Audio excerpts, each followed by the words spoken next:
자, 오늘의 시사평론가 리엘 파트너스의 이승기 변호사 연결되어 있습니다. 자, 이승기 변호사님 안녕하세요. 예, 안녕하세요. 네. 자, 첫 번째 이슈 전해주시죠. 예, 첫 번째 이슈는 정경심 실형 나비 효과입니다. 자, 지난 23일 조국 전 법무부 장관의 부인인 그 정경심 동양대 교수의 1심 판결 결과 대부분의 범죄 혐의가 유죄로 인정이 되면서 그 징역 4년이 선고가 됐는데 정 교수가 이제 그 판결에 불복을 해서 곧바로 항소장을 제출하면서 법정 싸움이 계속될 걸로 보입니다. 예, 이번 재판은 뭐 어떤 결과가 나오든지 이제 검찰이나 정 교수 측이 이제 승복할 가능성은 애당초 없었습니다. 네. 뭐 대법원까지 가는 건 당연한 수순이었는데요. 뭐 예정대로 진행되고 있다 이렇게 보시면 됩니다. 다만 지난 1심에서 주요 이제 증인 신문은 거의 다 이루어진 상황이고요. 또 정 교수가 구속 수감된 상태이므로 이제 항소심이나 대법원 상고심이 1심에 비해서는 신속히 진행될 것으로 보입니다. 네. 뭐 내년 안에는 최종 결과가 나오지 않을까 그렇게 보고 있습니다. 자, 그런데 일단 뭐 정 교수 그 재판에서 자녀 입시를 둘러싼 혐의에 대해서는 모두 유죄 선고가 나왔는데, 예. 현재 재판이 진행 중인 그 조 전 장관에게 또 영향이 있지 않을까 이런 생각도 좀 듭니다.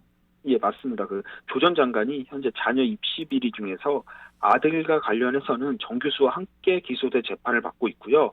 딸 조민 씨의 입시 비리와 관련돼서는 따로 재판을 받고 있습니다. 네. 하지만 이번 정 교수의 판결 내용을 보면은 이 공소 사실 중에서 서울대 공익인권법센터와 또 아쿠아팰리스 호텔의 인턴십 확인서를 위조해 행사한 혐의에 대해서는 이 배우자인 조 전 장관과 그 혐의를 뭐 공범이다, 뭐 공모했다 이렇게 인정을 하고 있습니다. 네.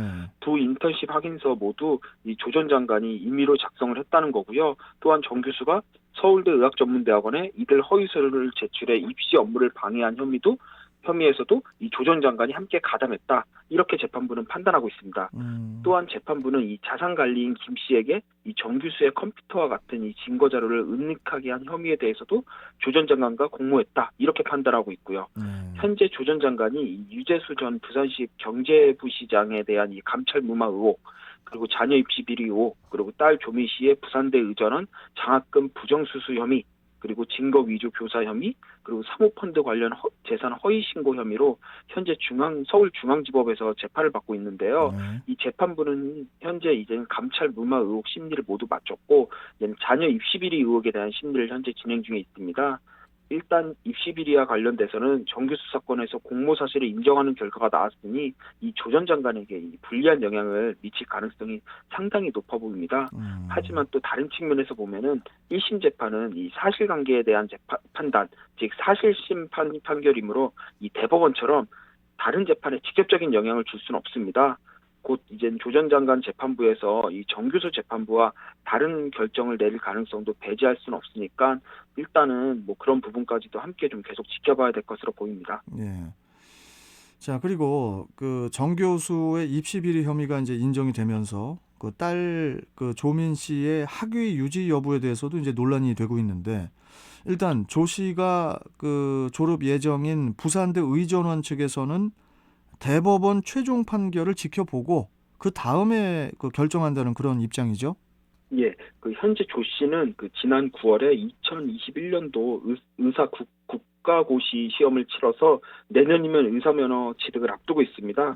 하지만 정 교수의 재판에서 이 조 씨가 고려대와 부산대 의전원에 제출한 주요 스펙이 모두 허위로 판명된 이상요. 그 만약 대법원에서 이를 그대로 유지한다면 뭐 고려대 입학은 물론 뭐 의전원 입학도 취소되고 의사 면허 역시도 취소될 것으로 그렇게 보입니다. 그러겠네요. 일단 고려대는 1심 판결문을 분석한 다음 입장을 정할 예정이라고 밝혔고요. 다만 이제는 부산대에서는 대법원 판결까지 지켜보겠다 이런 입장을 밝혀서 약간 입장이 다릅니다. 물론 고려대에서 입학 취소를 결정하면은 연쇄적으로 부산대 의전원 입학도 취소되는 거니까 일단 고려대 입장이 어떻게 나올지도 한번 지켜봐야 될 것으로 보이고요.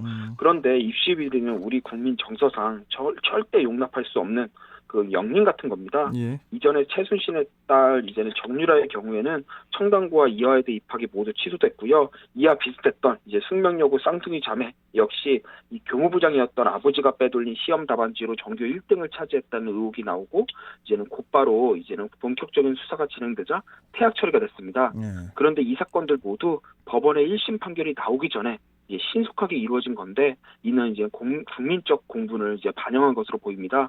그런데 이번 조민 씨의 경우에는 이미 1심 판결까지 나왔는데도 대법원까지 기다리겠다라는 입장을 부산대가 밝힌 건데 뭐 기존 선례에 비하면은 좀 이례적이다 이렇게 볼 수 있습니다. 자, 그래서 이제 대한 소아청소년과 의사회는 조 씨에 대한 의사 국가고시 필기시험 응시 효력을 최종 확정 판결 때까지 정지해달라는 효력 정지 가처분 신청을 또 제기했다고 하죠.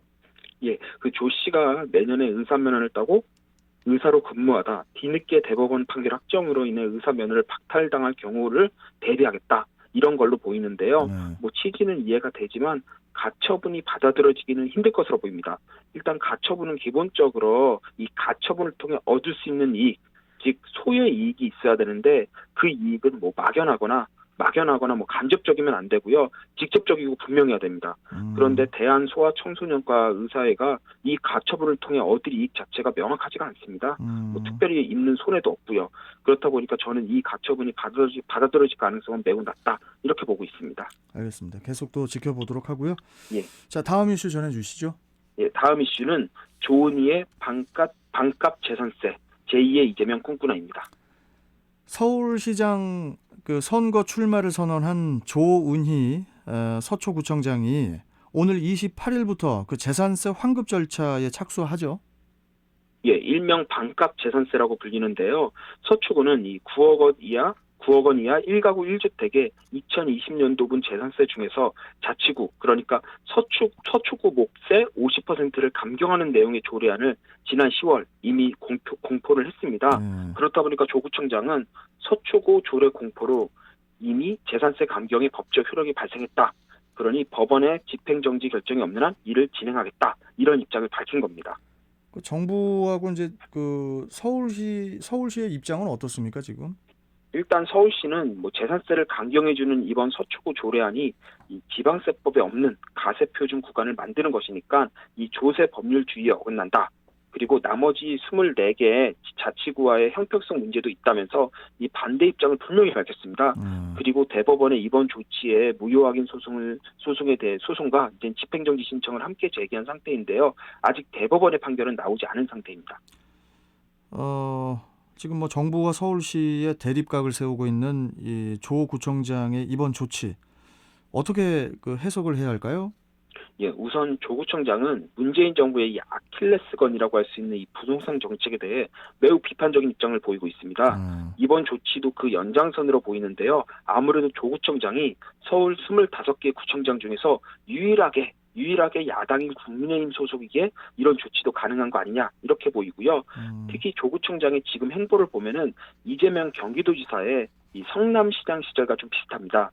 이 지사는 이 성남시장 재직 시절인 2016년에 이 청년배당 그리고 산후조리 지원 사업 그리고 무상교복과 같이 이른바 3대 무상복지 사업을 전면 시행키로 하면서 당시 박근혜 정부와 대립각을 세웠는데요. 뭐 당시 박근혜 정부에서 이를 반대하니까 정부를 향해 이 지사는 지자체는 정부 산하기관이 아니다. 라고 아주 강경하게 말을 하면서 이 3대 무상복지 정책을 과감하게 펼치면서 한순간 스타 시장으로 떠올랐습니다. 그리고 이런 정책을 발판으로 해서 경기도지사 선거에서 승리했고 지금은 차기 대권 주자로 분류가 되고 있는 상황입니다. 그리고 당시 이 지사가 펼쳤던 이 무상복지 정책들 모두 뭐 당시에도 여론의 지지를 받았고 또 현재는 이제는 정부와 이제 지자체들이 이를 적극적으로 받아들이고 있는 모습인데요. 조구청장 역시도 이번 반값 재산세 정책이 현 정부의 부동산 정책에 대한 국민들의 불만을 정면으로 해결해 준다는 그런 명분이 있기 때문에 여론의 지지가 따라올 거다 이렇게 판단한 것으로 보이고요. 그리고 이번 정책이 성공하면 온전히 자신의 공이고 또 정부나 서울시의 반대로 실패한다 해도 자신의 존재감을 충분히 어필하고 후위를 도모할 수 있다는 점에서 전혀 손해볼 게 없다 이렇게 판단한 것으로 보입니다. 결국 조구청장이 이재명 경기도지사를 좀 벤치마킹한 거 아니냐 이렇게 보입니다. 알겠습니다. 자, 여기까지 오늘 말씀 듣도록 하죠. 내일 또 뵙겠습니다. 고맙습니다. 예, 감사합니다. 자, 시사평론가 리얼 파트너스의 이승기 변호사와 함께 했습니다.